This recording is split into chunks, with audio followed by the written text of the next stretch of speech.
Al-Iman TV, sarana penyubur keimanan. Bismillahirrahmanirrahim.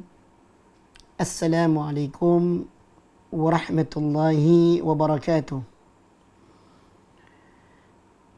Innal hamdalillah nahmaduhu wa nasta'inuhu wa nastaghfiruh wa na'udzu billahi min shururi anfusina wa min sayyiati a'malina.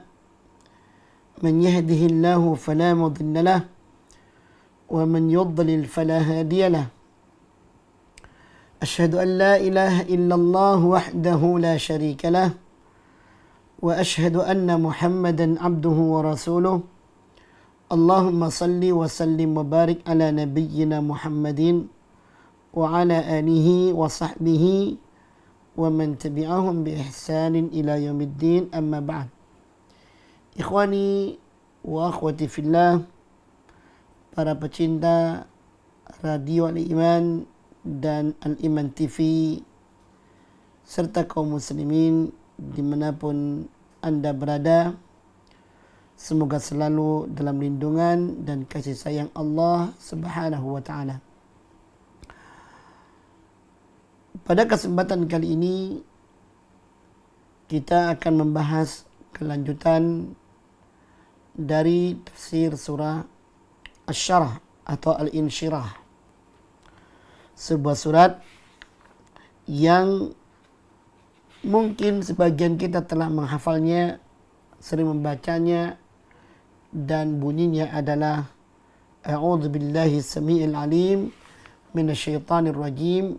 Bismillahirrahmanirrahim. Alam nashrah laka sadrak wa wada'na 'anka wizrak الذي أنقض ظهرك ورفعنا لك ذكرك فإن مع العسر يسرا إن مع العسر يسرا فإذا فرغت فانصب وإلى ربك فارغب. Baik, para pecinta iman yang dimuliakan Allah, inilah dia surah Al-Insyirah itu.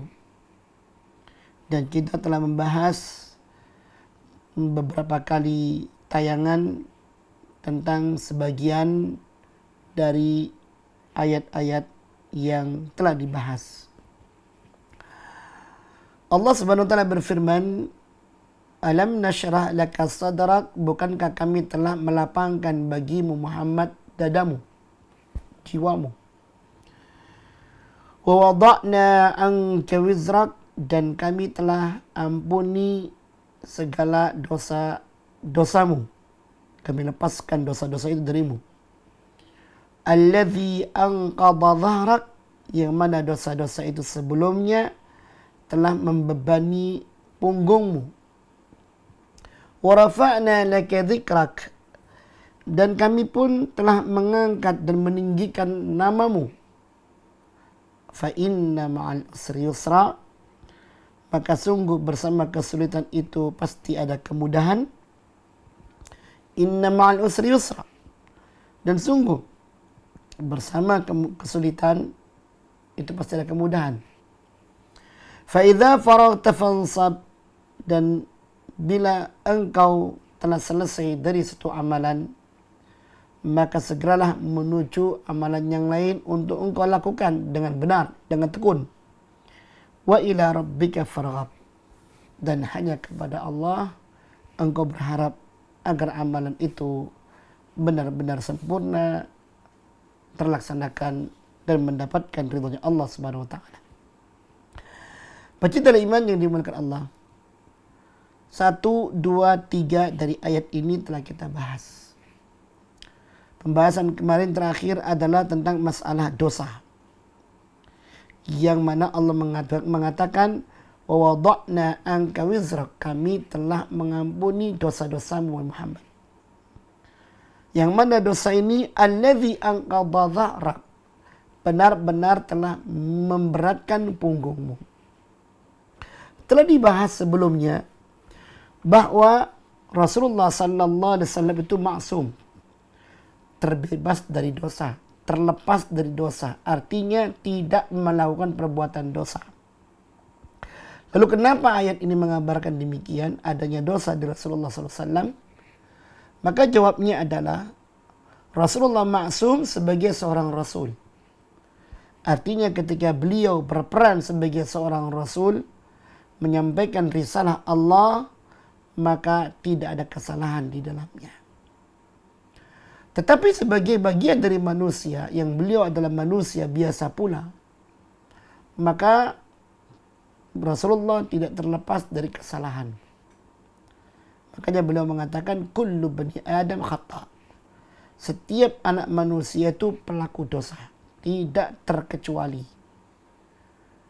Yang terbaik dari orang yang berbuat salah, kata Rasulullah, wa khairul khata'ina tawwabun. Sebaik-baik orang yang berbuat salah adalah orang yang bertobat kepada Allah Subhanahu wa taala. Maka dari itu, sebagai bagian dari insan yang memiliki kesalahan, Allah Subhanahu wa taala dengan karunia-Nya, dengan kasih sayangnya, mengatakan kepada Rasulullah SAW bahwasanya dosa itu telah diampuni oleh Allah. Karena dosa itu pada intinya, pada umumnya, dia adalah sesuatu yang pasti akan menjadi beban bagi setiap orang pelakunya.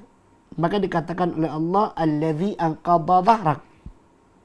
Dosa itu sebelumnya membebani punggungmu. Itu artinya bahwa secara umum Allah Subhanahu wa taala tidak akan melepaskan dosa seseorang dari punggungnya. Artinya dosa itu akan menjadi beban yang akan diusung oleh pelakunya. Maka para salaf terdahulu, para sahabat, memandang dosa yang mereka lakukan seperti gunung yang akan menimpa diri mereka. Dan inilah perbedaan antara sahabat Rasulullah SAW yang beriman kepada Allah dan Rasulnya dengan orang-orang munafik, yang mereka, orang-orang munafik itu menganggap dosanya seperti seekor lalat. Walaupun besar, dipandangnya kecil. Yang mana ketika lalat itu hinggap di hidung, tinggal dihalau demikian, pergi dia. Dan dia menganggap enteng. Sebagaimana entengnya lalat itu dihalau pergi. Ma'asyiral muslimin, rahimani wa rahimakumullah. Dari apa yang dikatakan oleh Allah, allazi anqadha dhahrak ini, memberikan makna kepada kita bahwa dosa itu adalah beban. Dan ini harus kita camkan. Dosa itu adalah beban. Andai kata manusia tidak melihatnya pada sekarang, karena Allah tidak menampakkan dosa itu pada tiap manusia, maka dia akan ditampakkan oleh Allah dengan jelas dari kiamat kelak. Yang mana seorang ketika melihat dosanya, maka pasti dia akan pesimis. Dia pasti akan menyesal. Dia pasti akan sedih. Dia merasa pasti binasa. Ya. Karena Allah mengatakan yu'raful mujrimuna bisimahum fayu'khadhu bin nawasi wal aqdam dalam surah Ar-Rahman. Orang yang pendosa itu dikenal. Diketahui cirinya. Sangat jelas nampak dari raut muka mereka. Sehingga dipeganglah ubun-ubunnya dan kakinya, lalu kemudian dilemparkan ke dalam api neraka. Na'udzubillah, thumma na'udzubillah. Maka dari itu, tidak ada yang menganggap dosa ini enteng kecuali orang munafik, orang-orang fasik. Adapun orang-orang yang beriman menganggap dosa itu sesuatu yang sangat besar. Ya, sesuatu yang sangat besar. Sampai-sampai seorang ulama bernama Abdullah ibn Mubarak mengatakan, ra'aitu dzunuba tumitul quluba. Aku melihat dosa itu mematikan hati. Waqad yuwarrithu dzulla idmanuha. Dan perbuatan melanggengkan dosa itu bisa jadi melahirkan kehinaan. Wa tarkud dzunubi hayatul qulub. Sementara itu, kalau orang ingin hidupnya, hatinya hidup, maka jalan satu-satunya adalah meninggalkan dosa. Wa khairun li nafsika isyanuha, dan adalah kebaikan bagi engkau wahai para manusia untuk benar-benar menjauhinya. Inilah ungkapan-ungkapan nasihat para ulama, ya, yang mereka melihat dosa itu sungguh sesuatu yang membinasakan. Dan ini senada dengan apa yang dikatakan oleh Allah, alladzi anqadha dhahrak. Dosa itu benar-benar telah membebani punggungmu. Nah, ketika Allah Subhanahu wa taala melepaskan dosa itu dari Rasulullah sallallahu alaihi wasallam, maka ini isyarat, berita gembira betapa sebuah karunia besar akan Allah berikan kepada Rasulullah sallallahu alaihi wasallam di akhirat nanti dengan dibersihkannya beliau dari dosa, yang itu artinya terbukanya kasih sayang Allah kepada Rasulullah Muhammad sallallahu alaihi wasallam untuk memasuki surganya Allah Subhanahu wa taala, dan Rasulullah sallallahu alaihi wasallam adalah manusia yang pertama kali membukanya. Ya. Nah, sementara itu ketika melihat dosa, ya, banyak para sahabat yang mereka ketika melihat dosanya atau mereka melihat kehidupannya masih berkelimang dengan dosa, mereka seakan-akan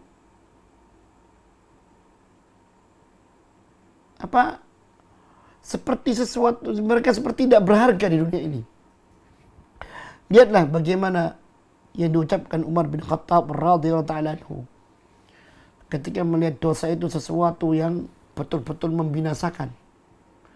Beliau mengatakan, laitani syajaratun tu'dad. Aduhai, andai kata aku ini adalah seonggok pohon yang ditebang. Selesai urusannya. Tidak ada lagi pertanggungjawaban atas dosa.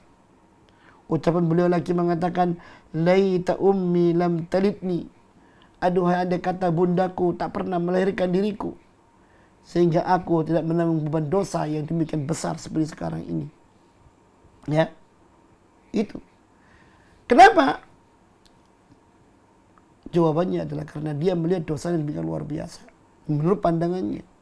Padahal apa yang kita lihat? Umar bin Khattab, seorang yang rajin sholat malam, seorang yang berjuang di medan tempur di baris depan, seorang yang gemar bersedekah, seorang yang betul-betul memperhatikan keadilan. Ya. Dia memberantas semua berbagai macam bentuk kezaliman. Sampai-sampai mendapatkan julukan Al-Faruq, sang pembeda. Sampai mendapatkan julukan Amirul Mukminin, pemimpinnya kaum muslimin, kaum mukminin yang sungguh-sungguh menjadi seorang pemimpin. Ya. Subhanallah, Umar bin Khattab. Salatnya, puasanya, zakatnya, hajinya, umrahnya. Jangan tanya tentang masalah ibadah tersebut. Pertanyaannya, kenapa beliau mengatakan demikian? Andai kata aku ini adalah seonggok pohon yang tebang.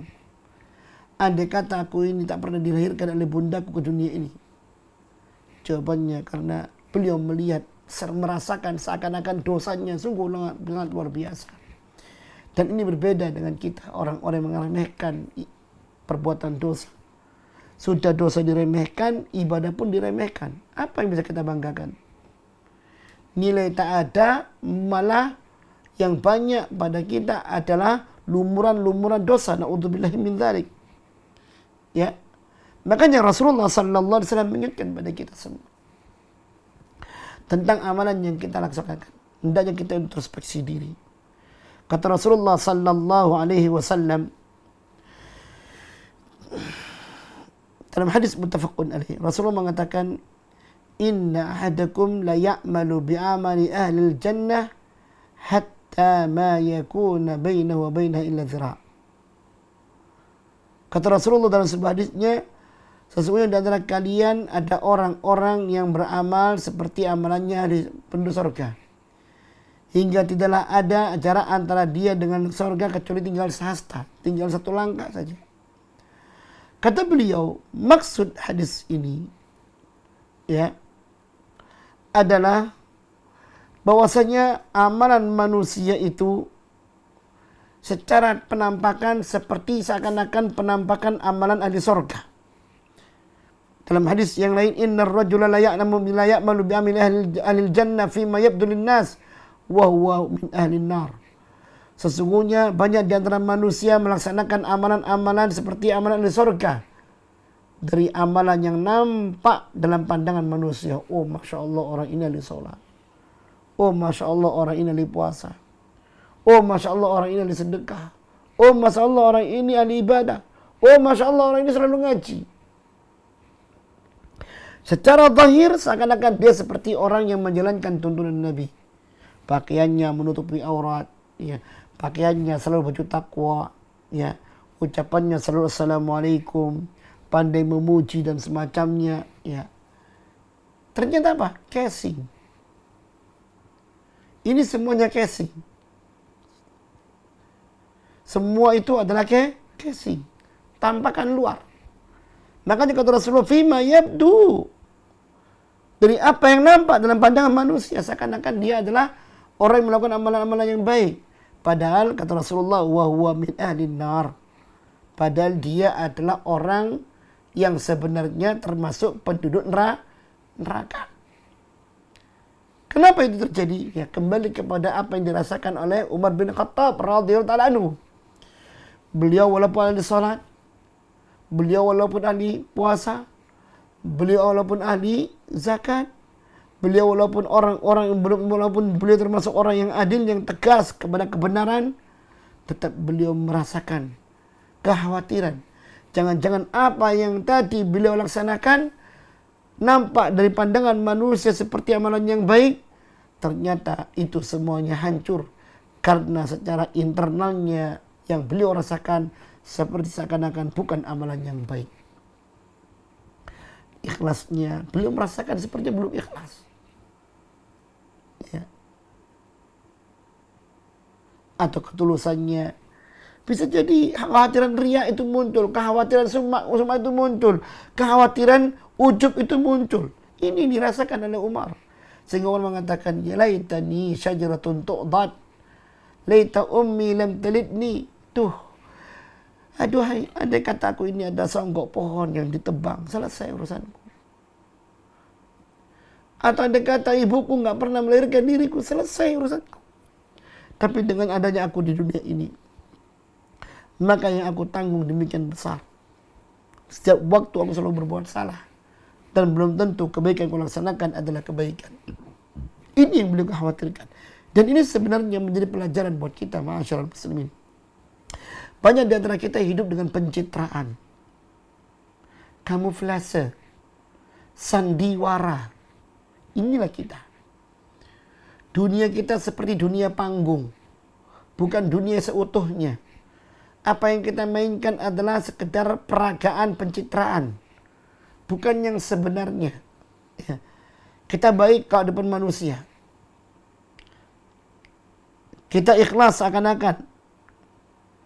Kita alim seakan-akan. Ya. Tetapi tatkala kita sendiri, tatkala kita menyendiri, tidak ada yang mengetahui, nampak keaslian diri kita masing-masing. Nampak keaslian diri kita masing-masing. Siapa kita sebenarnya? Maka dari itu mari, jangan pernah kita menganggap diri kita ini adalah orang yang sudah banyak amalnya. Walaupun sehari-hari kita beramal seperti amal orang baik, tapi teruslah kita mengisi kebaikan itu dengan kebaikan, mengisi kebaikan dengan kebaikan, dan jangan pernah berhenti dari amalan-amalan yang baik. Karena sebenarnya orang yang paling buruk adalah orang yang menghitung kebaikannya, tapi orang yang selamat adalah orang yang menghitung-hitung keburukannya. Sehingga yang muncul termotivasi pada dirinya untuk senantiasa istighfar kepada Allah, untuk senantiasa terus bersegera kepada Allah, melaksanakan amalan-amalan salah yang Allah perintahkan, sehingga menambah kebaikan-kebaikan yang itu akhirnya akan semakin menambah perbendaharaan kebaikan yang sebelumnya telah ada. Ya, sekali lagi jangan pernah kita menganggap bahwasanya dosa itu telah sirna dari kita semua. Masih banyak perkara dosa yang kita tidak paham itu dosa, dan kita masih bersenang-senang, berkungkung di dalamnya. Ya. Berapa banyak dosa yang ditimbulkan dari ucapan ini tatkala kita ngobrol. Berapa banyak dosa yang ditimbulkan oleh pandangan mata tatkala kita memandang. Berapa banyak dosa ditimbulkan dari telinga tatkala kita mendengarkan, tangan tatkala berbuat, kaki tatkala melangkah, ya. Pikiran tatkala dia merenungkan sesuatu. La ilaha illallah. Semua kata Rasulullah SAW telah mengambil perannya. Kata Rasulullah SAW, masing-masing anggota tubuh ini ada zinanya. Ada zinanya, artinya perbuatan kotornya. Padahal juga anggota tubuh ini ada bagiannya untuk menambah nilai pahala. Ya. Ini. Maka mana yang harus kita pilih? Ya. Tentu yang kita pilih adalah nilai pahala. Tetapi jangan kemudian kita hitung hal itu. Yang harus kita hitung, yang harus kita pikirkan adalah tentang kesalahan yang terjadi. Sehingga kita mengisi waktu-waktu yang ada dengan istighfar dan perbaikan diri, dan istighfar dan perbaikan diri, alias taubat kepada Allah SWT. Karena setiap, kata Rasulullah, setiap anak manusia itu pelaku dosa. Dan setiap pelaku dosa yang terbaik adalah orang yang selalu, ingat, selalu, berarti tidak pernah sedikit, tapi berkali-kali dan terus menerus. Selalu apa? Selalu bertaubat kepada Allah Subhanahu wa taala. Nah, ikhwani fillah rahimani wa rahimakumullah. Ini karunia Allah kepada Rasulullah Muhammad sallallahu alaihi wasallam. Dan ini pun berarti pula berita dari Allah kepada umatnya Rasulullah Muhammad sallallahu alaihi wasallam tatkala mereka mengikuti tuntunan Rasulullah sallallahu alaihi wasallam. Meneladani Rasulullah sallallahu alaihi wasallam. Apa yang telah diberikan oleh Allah kepada Rasulullah Muhammad sallallahu alaihi wasallam berupa karunia-karunia dan ampunan dosa, itu bisa diraih oleh umatnya sesuai dengan apa yang mereka lakukan dari mereka mengikuti tuntunan-tuntunan Rasulullah Muhammad sallallahu alaihi wasallam itu sendiri, termasuk diampuninya dosa-dosa yang ada. Ya, maka dari itu di antara pula karunia Allah kepada Rasulullah sallallahu alaihi wasallam pada ayat selanjutnya Allah mengatakan wa rafa'na laka dzikrak. Tidak hanya itu ya Muhammad, kami telah melapangkan dadamu. Ya, kami telah mengampuni dosa-dosamu yang dahulu membebani dirimu. Sekarang kami pun juga telah mengangkat namamu, mengangkat sebutan namamu. Dulu Muhammad gak dikenal, dulu Muhammad dicela, dulu Muhammad dihina. Allah Subhanahu wa taala angkat namanya bersanding dengan nama Allah Subhanahu wa taala. Itu artinya kalau orang mencela Rasulullah berarti mencela Allah Subhanahu wa taala. Dan ini tentunya karunia yang luar biasa. Ya, ketika Allah menyanding nama Rasulullah sallallahu alaihi wasallam dekat dengannya, ini berarti kemuliaan yang luar biasa yang tidak ada kemuliaan lagi setelah itu. Ya. Yang tidak ada lagi kemuliaan setelah itu. Makanya Allah mengatakan wa rafa'na laka dzikrak. Dan kami sebutkan wahai Muhammad namamu. Kami angkat sebutan namamu, ya. Kami angkat, kami muliakan sebutan namamu yang sebelumnya tidak seperti itu. Pertanyaannya adalah, di manakah Allah mengangkat nama Rasulullah sallallahu alaihi wasallam ini? Menyanjungnya, memuliakannya, di mana? Ya, ayat ini adalah beritanya. Bukti nyatanya banyak. Ya. Banyak. Salah satunya ketika azan berkumandang. Pernahkah orang itu azan setelah menyebutkan asyhadu an la ilaha illallah melupakan asyhadu anna Muhammadar Rasulullah? Tidak. Setiap muadzin mengumandangkan azan dari menara-menara, ya, dari ketinggian surau-surau yang membahana angkasa, ya, yang terlantun sampai menggema sampai ke dusun-dusun dan lembah-lembah, ya, menembus gelombang samudra, menembus celah-celah pepohonan di hutan. Sayup-sayup orang mendengarkan suara azan. Sayup-sayup orang-orang mendengarkan suara azan. Dan setiap kali suara azan itu kumandangkan, disebutkan pula ucapan nama Rasulullah sallallahu alaihi wasallam sang muadzin mengatakan, Asyhadu anna Muhammadar Rasulullah. Asyhadu anna Muhammadar Rasulullah. Tenang hati ini mendengarnya. Semua mengikuti asyhadu anna Muhammadar Rasulullah. Asyhadu anna Muhammadar Rasulullah.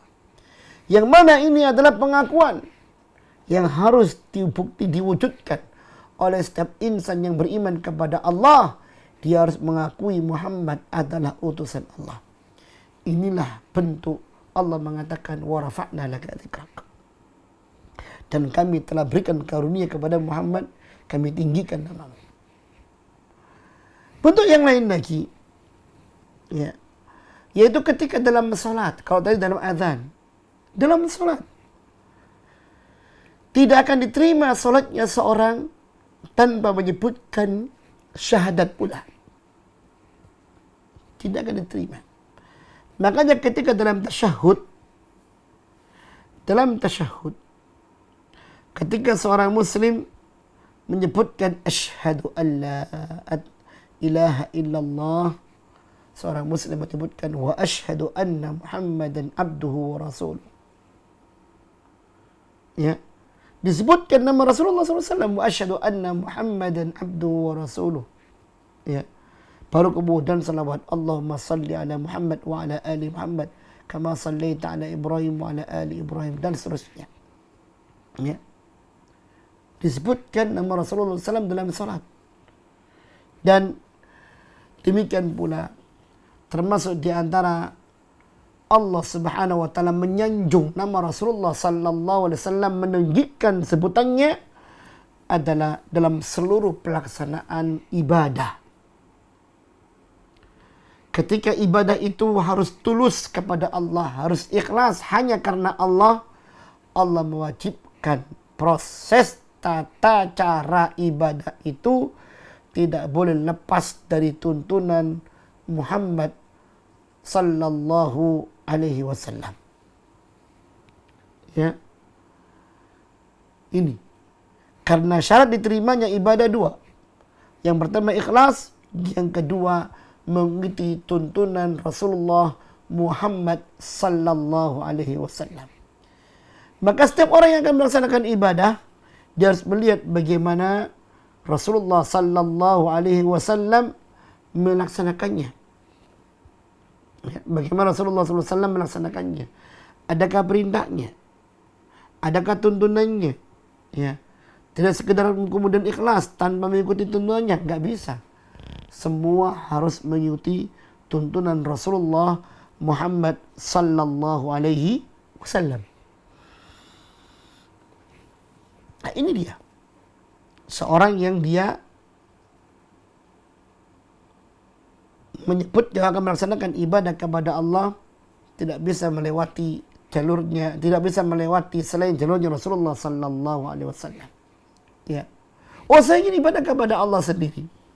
Dengan cara saya sendiri, mengikuti guru saya, mengikuti mursyid saya. Jawabannya ibadah tersebut batal. Ibadah itu batal. Kenapa? Karena ibadah itu tidak mengikuti tuntunan Rasulullah Muhammad sallallahu alaihi wasallam. Makanya Allah mengatakan, "Qul hal nunabbi'ukum bil akhsarina a'mala alladzina dhalla sa'yuhum fil hayatid dunya wa hum yahsabuna annahum yuhsinu sun'a." Katakanlah Muhammad, maukah kalian, hai umat Islam, aku kabarkan tentang orang yang amalnya merugi. Dia beramal tapi merugi, kata Allah. Mereka adalah orang yang amalnya tersesat di dunia, sedangkan mereka menyangka telah berbuat baik sebanyak-banyaknya. Lihat bagaimana pelaku bid'ah. Mereka melakukan amalan tanpa tuntunan Rasulullah sallallahu alaihi wasallam. Yang penting kan ikhlas.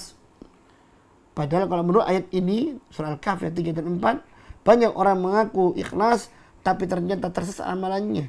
Mereka menyangka telah berbuat baik sebanyak-banyaknya karena mereka tidak mengikuti tuntunan Rasulullah sallallahu alaihi wasallam. Makanya kata Rasulullah sallallahu alaihi wasallam dalam hadis Aisyah, "Man ahdatsa fi amrina hadza ma laysa minhu fa huwa radd." Hadis Bukhari. Siapa yang melakukan perbuatan yang baru dalam Islam ini, yang tidak tuntunannya dari Allah dan Rasulnya, maka amalan itu tertolak. Dan Allah menegaskan, laqad kana lakum fi Rasulillahi sallallahu alaihi wasallam fi Rasulillahi uswatun hasanah. Dalam surah Al-Ahzab ayat 21. Sungguh telah ada pada diri kalian telah ada untuk kalian pada diri Rasulullah sallallahu alaihi wasallam itu suri tauladan yang baik. Liman kana yarjullah, bagi orang yang ingin berjumpa dengan Allah, wal yaumal akhir, dan bagi orang yang ingin selamat dari akhirat, wa dzakarallaha katsiran, dan bagi orang-orang yang ingin mengingat Allah Subhanahu wa taala. Lihat Rasulullah sallallahu alaihi wasallam. Ya, kenapa? Jawabannya adalah ini sebagai konsekuensi seorang yang membaca wa rafa'na laka dzikrak. Karena Allah mengangkat nama Rasulullah SAW itu salah satunya dalam proses ibadah kepada Allah tidak bisa lepas dari tuntunan Rasulullah Muhammad sallallahu alaihi wasallam. Maka dari itu selanjutnya pula Allah mengingatkan atas karunia-karunia Allah yang lain tadi. Setelah Allah menyebutkan karunia ini kepada Rasulullah SAW, Allah ingatkan kepada Rasulullah SAW, ya, tentang kabar gembira yang lain. Kata Allah, fa inna ma'al usri yusra. Ingat wahai Muhammad, bersama kesulitan itu pasti ada kemudahan. Bersama kesulitan itu pasti ada kemudahan. Dan Allah tegaskan ini. Inna ma'al usri yusra. Sungguh bersama kesulitan itu pasti ada kemudahan. Ya. Dan kalau dilihat, dan ini teguran dari Allah kepada Rasulullah SAW untuk mengingat, untuk pandai bersyukur kepada Allah. Dengan mengingat masa-masa lalunya, bagaimana beliau sallallahu alaihi wasallam adalah orang-orang yang dikucilkan, orang-orang yang dikerdilkan, orang-orang yang diintimidasi, orang-orang yang mau dibunuh. Beliau adalah orang yang diancam, orang yang dihina. Salat di Ka'bah dikasih kotoran onta. Dalam perjalanan di rumahnya menuju Ka'bah untuk salat dilempar batu dari belakang oleh orang-orang yang membencinya. Coba bayangkan. Hijrah ke Madinah sembunyi-sembunyi. Saking terhinanya Rasulullah SAW. Betul-betul sulit kehidupan yang dihadapi oleh beliau. Sampai beliau mengatakan, mata nasrullah. Ya Allah, kapan pertolongan Allah yang datang? Allah mengatakan, ala inna nasrallahi qarib. Muhammad, ingat. Jangan putus asa. Sungguh pertolongan Allah itu amat dekat. Ya. Pertolongan Allah itu amat dekat. Dan ini pelajaran buat kita agar tidak pernah berputus asa atas karunia Allah SWT. Jangan pernah berputus asa atas karunia Allah kepada kita. Kalau kita bayangkan berapa lama kita hidup senang. Sejak kita dilahirkan oleh Allah Subhanahu wa taala sampai kemudian kehidupan kita yang sekarang ini. Adakah kesulitan itu yang benar-benar sulit tanpa ada kelapangan? Tidak ada. Dari sekian warna, pernak-pernik kehidupan kita itu, di dalam kesulitan kita ada kemudahan yang selalu Allah iringkan. Tetapi banyak di antara manusia yang tidak melihat kemudahan itu. Katakanlah orang itu sakit. Ya. Dalam sakitnya dia ada kemudahan. Dia masih bisa merasakan nikmat untuk bernafas. Dia masih merasakan nikmat untuk berbaring. Dia masih bisa merasakan nikmat menyantap makanan. Dia masih bisa merasakan nikmat-nikmat yang lainnya. Yang mana di saat itu Allah hanya mengambil satu bagian kecil dari kenikmatan tersebut. Tapi manusia sudah membayangkan ini besar. Seakan-akan musibah yang melanda yang tidak ada habisnya. La ilaha illallah. Ya. Ini harus kita sadari. Bahwasanya ini salah. Bahwasanya ini salah. Alastu ma'asyiral muslimin rahimani wa rahimakumullah. Perlu untuk kita sadari bahwa kehidupan ini tidak semuanya gelap. Dalam gelap pun kita masih bisa melihat cahaya terang atas cercah cahaya. Apalagi dalam kehidupan yang terang benderang. Ya. Jangan kemudian kita dibutakan oleh syaitan, melupakan karunia yang besar, lalu kemudian kita menganggap perkara yang kecil besar. Seakan-akan hidup kita ini habis. Sudah, kita nggak bisa apa-apa. Padahal Allah masih berikan berbagai macam kenikmatan di situ. Belum lagi, yang Allah katakan dalam ayat ini, fa inna ma'al usri yusra. Sungguh dalam kesulitan itu ada kemudahan. Artinya apa yang dirasakan oleh manusia ya berupa kesulitan yang dialaminya, tidak pernah kesulitan itu berlangsung lama. Ya. Pasti akan berakhir diganti dengan kemudahan. Ya. Diganti dengan kemudahan. Kelaparan yang menghinggap diganti oleh Allah Subhanahu wa taala dengan kekenyangan. Sakit yang menerpa diganti oleh Allah dengan kesembuhan.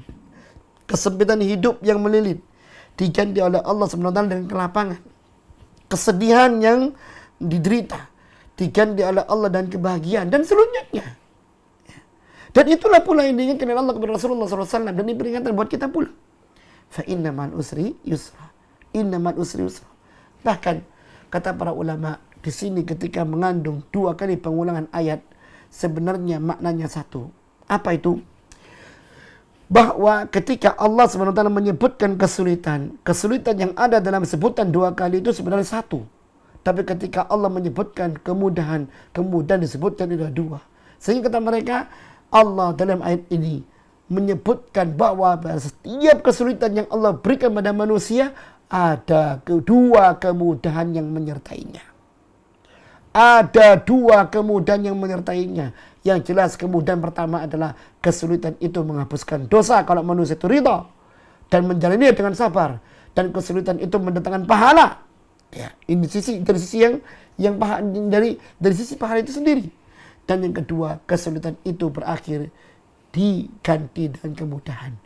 Kemudahan pertama meraih karunia pahala, dihapuskannya dosa, dan kemudahan yang kedua adalah hilangnya kesulitan itu diganti dengan kemudahan itu yang lainnya. Ini janji Allah Subhanahu wa taala. Kita harus paham masalah ini. Maka pantang seorang muslim itu bersedih dalam kehidupannya.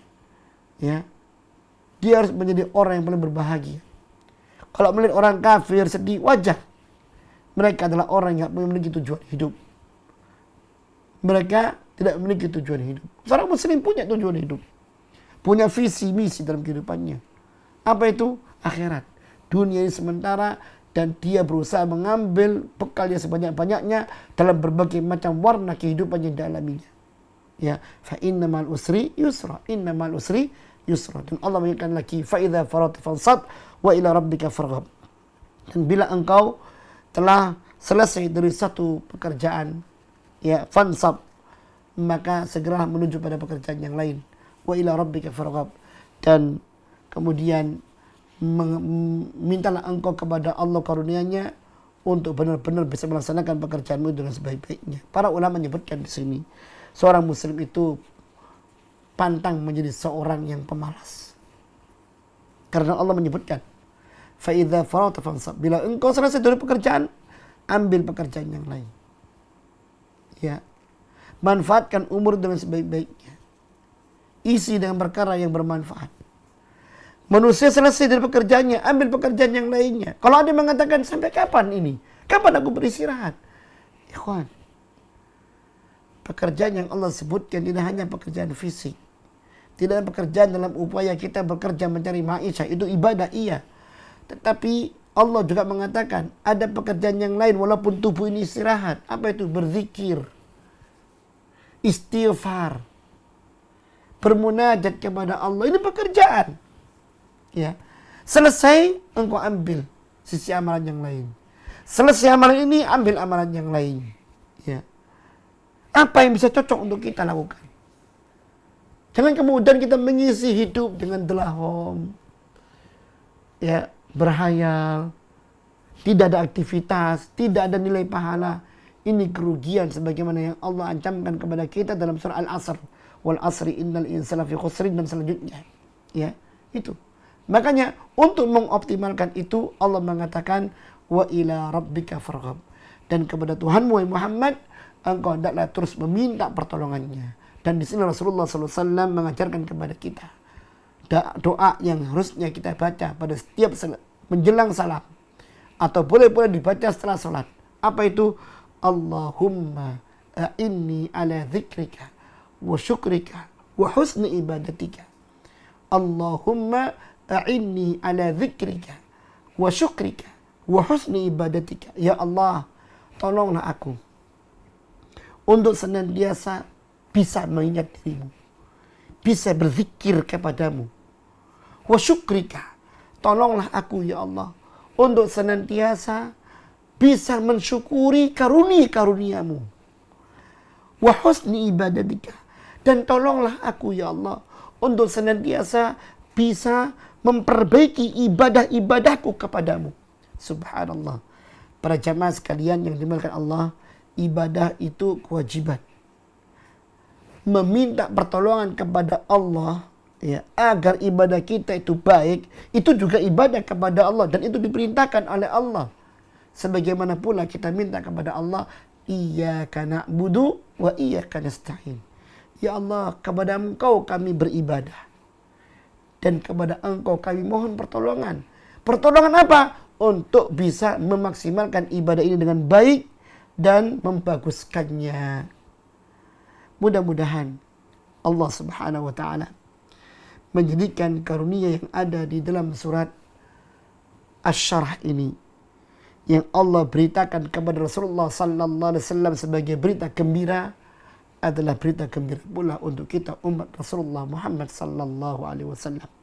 Semoga kehidupan yang kita jalani adalah kehidupan yang terus bertambah dengan nilai pahala, dan semoga kematian yang Allah berikan kepada kita adalah kematian yang husnul khatimah, sebagai pencegah dari segala berbagai macam perbuatan buruk yang mengancam. Semoga Allah Subhanahu wa taala menjadikan kehidupan yang kita jalani penuh dengan berbagai macam amal bekal untuk kita selanjutnya, dan semoga kehidupan selanjutnya adalah kehidupan yang penuh dengan kemudahan dan keridhaan Allah kepada kita, yaitu mendapatkan surga Allah Subhanahu wa taala. Wallahu taala alam. Mudah-mudahan bermanfaat. Kurang lebih maaf. Aqulu qouli hadza wa astaghfirullah lakum wa lisa'iril muslimin muslimat innahu ghafurur rahim. Wa akhiru da'wana walhamdulillahirabbil alamin. Assalamualaikum warahmatullahi wabarakatuh. Al Iman TV, sarana penyubur keimanan.